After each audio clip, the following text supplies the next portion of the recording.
Hey everyone, welcome back to my channel shine with শালিনীতে সবাইকে জানাই ওয়েলকাম। চলে এলাম বছরের প্রথম দিন আমার কেমন কাটলো তো তোমাদের সাথে শেয়ার করতে।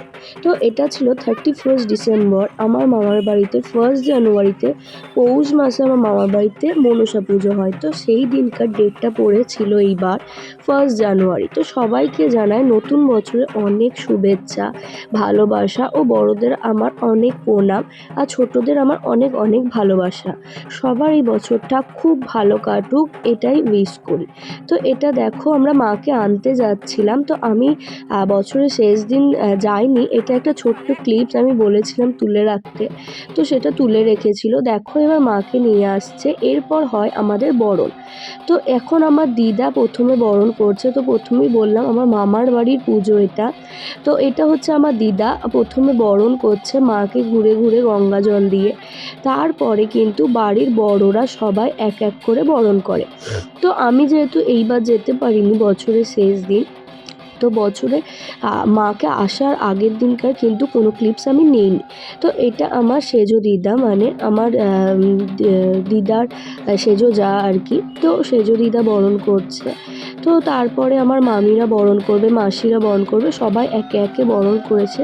সেই ক্লিপসগুলো কিন্তু আমি আর নিতে পারিনি, যেহেতু আমার দিদা বাড়ির বড়, তাই কিন্তু প্রথমে বরণটা আমার দিদাই শুরু করে। তারপরে বড়রা এক এক করে বরণটা শুরু করে।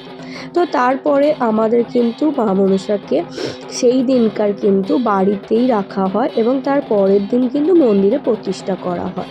তো দেখো এরপরে বরণটা তোমরা দেখতে থাকো। তারপর কিন্তু মাকে বাড়িতে প্রতিষ্ঠা করা হবে, মানে সেই দিনকার জন্য রাখা হবে এবং পরের দিন মন্দিরে প্রতিষ্ঠা করা হবে।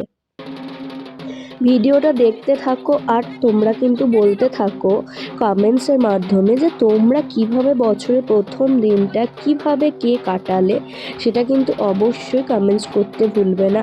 আর ভালো লাগলে অবশ্যই আমার চ্যানেলটাকে সাবস্ক্রাইব করতে ভুলবে না। আর সাবস্ক্রাইব বাটনের পাশে এক ছোটা সা বেল আইকন আছে, সেটা টং করে বাজিয়ে রাখবে, যাতে আমি ভিডিও ছাড়া মাত্রই তোমাদের কাছে নোটিফিকেশন ঢুকে যায়। আমার ভিডিওটা ছাড়তে একটু লেট হয়ে গেল, কারণ আমার শরীরটা সত্যি একদমই ভালো নেই। তো দেখো এরপর কিন্তু মাকে দেখো বাড়িতে রাখা হচ্ছে। এরপরে কিন্তু পুরনো মায়ের সন্ধ্যা আরতি হচ্ছে, সেটা কিন্তু আমার দিদাই করছে। তো এটা হচ্ছে পুরনো মায়ের সন্ধ্যা আরতি। এরপরে কিন্তু এই জায়গাটায় নতুন মা ঢুকে যাবে। এরপর এই দেখো পরের দিনকার আর ক্লিপস নেওয়া হয়নি, আমি যাওয়ার পরে এটা ঘট আনতে যাওয়ার সব ক্লিপস ছিল। তো এটা দেখো ঘট আনতে গেছিলো সবাই মিলে। আমি ঘট আনতে যাওয়ার সময়ও যাইনি, সেই ক্লিপসটা কিন্তু সবাই নিয়ে রেখেছিল, সেগুলোই আমি সবার কাছ থেকে কালেক্ট করে আবার দিচ্ছি। কারণ ঘট আনতে যাওয়ার সময় আমার বাড়িতে একজনও মারা গিয়েছিল। তো আমি তার জন্য অসুচ পড়ে গেছিলো বলে আমি পুজোর কোনো কিছুতেই কোনো অংশগ্রহণ করতে পারিনি এই প্রথমবার। তো তাই জন্য মনটা একটু খারাপ ছিল, কিন্তু গিয়ে পৌঁছতে পেরেছি এটাই আমার কাছে বিশাল ছিল। ছোট থেকে বাড়ির পুজো যদি মিস হয়ে যায় খুব মন খারাপ লাগবে। তো তাই জন্য আমি গিয়েছিলাম, কিন্তু আমি কোনো জায়গাতেই অ্যাটেন্ড করিনি। সব ক্লিপস কিন্তু সবাই নিয়ে রেখেছিল। তো দেখো এটা আমার মামার বাড়িতে যেহেতু গ্রামে, তো এটা গ্রামের পুজো বুঝতেই পারছো। তো এরকম সবাই আসছে। এরপর কিন্তু ওখানে আমার দাদু বলছে যে কি সবাই সাবধানে যাও। তো এটা আমার বড় মামি বরণডালা নিয়ে আসছে। এরপর আমি দেখো একটা জায়গায় বসেছিলাম, সেই জায়গাটাতে বসে একটা ছোট্ট ক্লিপস নিয়েছিলাম তোমাদের সাথে শেয়ার করব বলে। তো ওটা বাবা ছিল, আমার বাবাকে যারা দেখোনি তারা দেখে নাও। তো আমি চুড়িদার পরেই ছিলাম, কারণ আমি কোনো কিছুতেই অংশগ্রহণ করতে পারবো না, তাই জন্য। তো তারপরে দেখো এরপর কিন্তু মায়ের ঘট আনাটা এবার দেখো বড় মামি বরণ নিয়ে এলো। এরপর কিন্তু ঠাকুরমশাই ঘট নিয়ে এসেছিলেন। তো এরপর মাকে প্রতিষ্ঠা করা হয়েছে। এই দেখো এই মালাগুলো কিন্তু আমাদের বাড়ির সবাই পরায়। তো তো সেই ক্লিপসগুলো আমি যেহেতু যেতে পারবো না, নিতে পারিনি। তো আমার দাদা দেখো ইয়ার্কি করছে। হ্যাঁ, তো এটা দেখো মায়ের ঘট আনা, এটা আমার মাসিমণি। তো এটা দেখো মাকে কিন্তু সবাই মিলে মালা পরিয়েছে। কি সুন্দরটাই না লাগছে মাকে দেখতে। এরপর কিন্তু পুজোয় বসে গেছে ঠাকুরমশাই। তো পুজো শুরু হয়ে গেছে রীতিমতো। আমাদের মোটামুটি 12টার আগে পুজোটা শুরু করতে হয়। তো তারপরে 3টে-4টে বেজে যায় পুজোটা শেষ হতে হতে। কারণ হোম হয়, অঞ্জলি হয়, পুজো অনেকক্ষণ লাগে সময়। তো তারপরে কিন্তু হয় শীতলা, তারপরে হয় পরের দিন দধিকর্মা, আর তারপরে কিন্তু হয় আমাদের খাওয়া দাওয়া। তো প্রত্যেকটা বিষয় প্রচণ্ড মজাদার। রাতে হয় আমাদের 3 পালা কীর্তন চলে আগের দিন বিকাল থেকে পরের দিন অবধি। তো দেখো এটা কিন্তু মাকে বরণ করা হচ্ছে মায়ের পুজো শুরু হওয়ার সময়। আলতা সিঁদুর নিয়ে মাকে কিন্তু আহ্বান করা হচ্ছে। তো তারপরে কিন্তু পুজো শুরু তার আগেই হয়ে গিয়েছিল। এটা আমার দিদা সব জোগাড়যন্ত্র হয়ে গেছে। আমার মামিরা দিদারা সবাই মিলেই জোগাড়যন্ত্র করে। এটা যেহেতু আমার বাড়িরই পুজো, হ্যাঁ গোটা গ্রামের সবাই আসে অবশ্যই। এটা দেখো ভোলেনাথকে পুজো করা হচ্ছে। এটা আমাদের মন্দিরটা। তো তোমরা অবশ্যই জানাবে যে মাকে কেমন লাগছে এবং তোমাদের এই পুজোটা দেখতে কেমন লাগলো। তো দেখো তোমরা দেখতে থাকো। এরপরে কিন্তু আমরা সবাই, আমি যেহেতু নিচে বসতে পারবো না, আর বাকিরা সবাই আমরা কিন্তু চেয়ারে বসেছিলাম, বাকিরা সবাই কিন্তু নিচে বসেছিল। এটা ছিল আমাদের পুরনো মা। সকালে মাকে ওখানে রাখা হয়েছিল। অষ্টমঙ্গলার দিন আমাদের কিন্তু ওই মাকে বিসর্জন করা হয়, মানে পুজোর 8 দিন পর। পুজোর 8 দিন পর কিন্তু ওই মাকে পুজো করে বরণ করে ওই মাকে বিসর্জন করা হয়, আর অষ্টমঙ্গলার পুজোও হয় সেদিনকে। সেই ক্লিপসটাও অবশ্যই আমি নিয়েছি, সেটাও তোমাদের সাথে শেয়ার করব। যেহেতু ভিডিওটা ছাড়তে একটু দেরি হয়ে গেল, তোমরা প্লিজ কিছু মাইন্ড করো না। তোমরা কিন্তু আমার চ্যানেলটাকে একদম সাবস্ক্রাইব করছো না, প্লিজ আমার চ্যানেলটাকে সাবস্ক্রাইব করে দাও। আর আমার ভিডিওগুলো তোমাদের কেমন লাগছে অবশ্যই কিন্তু জানাতে ভুলো না। তোমরা যেহেতু সাবস্ক্রাইব করছো না, তাই আমিও আর বেশি ভিডিও দিচ্ছি না। তো তোমরা সাবস্ক্রাইব করলে আমি কিন্তু আবার ডেলি ভিডিও দেওয়া স্টার্ট করব। এরপর কিন্তু অনেক সুন্দর সুন্দর ভিডিও আসবে। তোমরা প্লিজ চ্যানেলটাকে সাবস্ক্রাইব করে দাও ভিডিওগুলো দেখার জন্য। এরপর দেখো মায়ের আরতি হচ্ছে মনে হয়। তো মাঝে মাঝে আমি অনেক ক্লিপস নিতে পারিনি, যেহেতু আমি যেতে পারবো না। তো সবাই যেটুকু ক্লিপস নিয়েছে সেগুলোই আমি দিয়েছি। তো এরপরে আমি ইন্ট্রো দিচ্ছিলাম, যেটার কোনো মানেই হয় না। তাই জন্য আমি ওই ভয়েস ওভারটাকে অফ করে দিয়ে আমি নতুন করে ভয়েস ওভার দিচ্ছি। কারণ ইন্ট্রোটা তখন দেওয়ার আর কোনো দরকার নেই, ভিডিওটা অনেকটা দিয়ে দেওয়ার পরে ইন্ট্রোটা দিচ্ছি। তো ওখানে আমি এটাই বলছিলাম যে আমার বাড়ির পুজো তোমাদের কেমন লাগছে তোমরা অবশ্যই জানিও। আর ভালো লেগে থাকলে চ্যানেলটাকে সাবস্ক্রাইব করে দিও।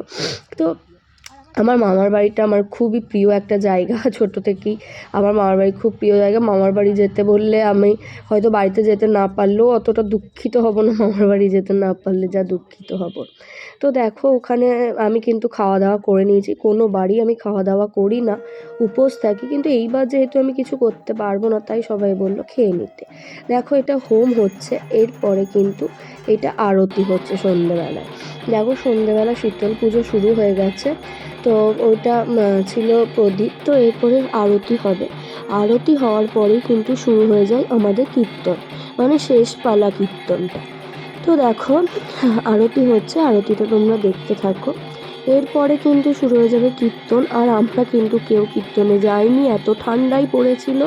আমরা কিন্তু সবাই বাড়িতে বসে বসে হাসাহাসি করছিলাম, আর কীর্তনে কিন্তু পাড়ার লোকেরা এসেই বসেছিল। যেহেতু এত ঠান্ডা পড়েছিল আর আমি যেহেতু যেতে পারবো না, তাই সবাই আমার কাছে বসেই গল্প করছিল।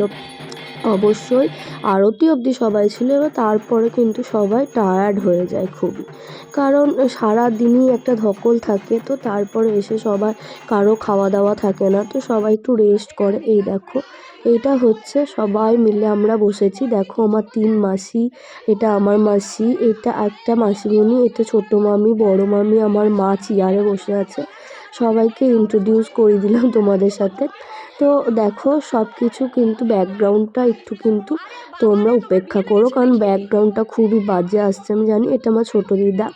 তো দেখো সবাই মিলে কিন্তু একটা দারুণ আড্ডার আসর বসেছিল সন্ধ্যে 7:30-8টা থেকে রাত 11টা অবধি।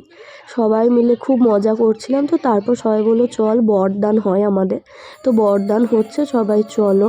তো এটা হচ্ছে এইবারে কি বাজে একটা থিম প্যান্ডেল করেছিল আমি জানি না। তো এটা হচ্ছে দেখো আমাদের কীর্তনে বরদান হচ্ছে। এরপরে কিন্তু সবাই মিলে একটু নাচ হয়েছিল। বাড়ির পুজো যেটা হয় সারাদিন খাটাখাটনির পর রাত্রেবেলা কিন্তু খুবই আনন্দ হয় আমাদের। রাতে হয় খিচুড়ি খাওয়া। এই দেখো এটা কিন্তু সবাই মিলে নাচ হয়েছিল, সেটা কিন্তু অবশ্যই সবাই দেখতে থাকো। তোমাদের কেমন লাগছে সেটা অবশ্যই কিন্তু কমেন্টসে জানাতে একদম ভুলবে না। দেখো সবাই নেচেছিল, ছোটরা বড়রা কেউ বাকি ছিল না, শুধু আমি বাদে, কারণ আমার এই সময়টা নাচ করাটা হবে না। তাই আমার মায়ের অপারেশন হয়েছে কদিন আগে, তোমরা জানো। তাও দেখো আমার মাও সেখানে অংশগ্রহণ করেছিল। আমি বললাম হ্যাঁ যাও, সবাই যখন করছে।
তো এরপর কিন্তু আমার আর খিচুড়ি খাওয়ার ক্লিপসগুলো নেওয়া হয়নি, কারণ আর আমি ক্লিপস নিতে ভুলে গেছিলাম, টায়ার্ড হয়ে ঘুমিয়ে গিয়েছিলাম। এটা হচ্ছে পরের দিন সকালবেলা কিন্তু এটা ছিল দধিকর্মার পুজো। তো সবাই সকাল 8টার মধ্যে স্নান করে আসতে পারেনি, যারা এসছে তারা বসেছিল। এবং সেই দিনকার কিন্তু আমাদের ছিল আমার মাসির মেয়ের জন্মদিন। তো দেখো ওকে 5 রকম ভাজা করে দেওয়া হয়েছে, আর বাকি বাড়িতে যা হয়েছে সেটাই দেওয়া হয়েছে। সেই দিনকার মেনু কিন্তু থাকে আলু পোস্ত, ডাল, এক রকমের ভাজা আর মাটন, চাটনি, পায়েস এগুলো। তো দেখো এটা কিন্তু আমাদের বাড়িরই লোক, শুধুমাত্র এতজন মেম্বার। তো সবাই মিলে কিন্তু আমরা খেতে বসে গেছি। এখানে মা, আমিও বসেছিলাম। তো সবাই এখানে আড্ডা মারতে দুপুরের লাঞ্চটা কমপ্লিট করেছিলাম। আর রাত্রেবেলা কিন্তু বাড়িতেই খেয়েছিলাম। এটা কিন্তু আমার বাড়ির সবাই আছে, মামিরা, মাসিরা, মেসোরা সবাই আছে। এই যে সবাই আমাকে ডাকছে, বিটিয়া, বিটিয়া আয়, আয়, আয় এরকম করে। তো আমাকে সবাই বিটিয়া বলেই ডাকে ওখানে। তো খুব মজা করেছি। না গেলে এই মজাটা মিস করে যায়, কারণ বছরের একটা দিন সবাই একসাথে হয়, তো সেই মজাটাই একটা আলাদা মজা। এখানে মেসো বসেছিল। এইগুলো হচ্ছে মায়ের পুজোর, দেখো আমি যে কটা ছবি তুলেছিলাম সেগুলো তোমাদের সাথে অ্যাড করে দিলাম। তো তোমাদের কেমন লাগলো ছবিগুলো, ভিডিওটা অবশ্যই কিন্তু কমেন্টস করতে ভুলবে না। আর অবশ্যই কিন্তু লাইক করতে, শেয়ার করতে ভুলবে না। আমি যতটুকু পেরেছি ততটুকু ক্লিপস কিন্তু তোমাদের সাথে শেয়ার করেছি, আর কোনো ক্লিপস নেওয়া হয়নি। তো তোমাদের কেমন লাগলো এই ভিডিওটা অবশ্যই জানিও। আর ভালো লেগে থাকলে প্লিজ আমার চ্যানেলটাকে সাবস্ক্রাইব করে দিও। ফিরে আসছি অষ্টমঙ্গলার ভিডিওটা নিয়ে, ততক্ষণের জন্য আমার সঙ্গে থাকো আর চ্যানেলটার দিকে নজর রাখো। ফিরে আসছি আরও একটা নতুন সুন্দর ব্লগ ভিডিও নিয়ে, ততক্ষণের জন্য টাটা। সবাই ভালো থেকো।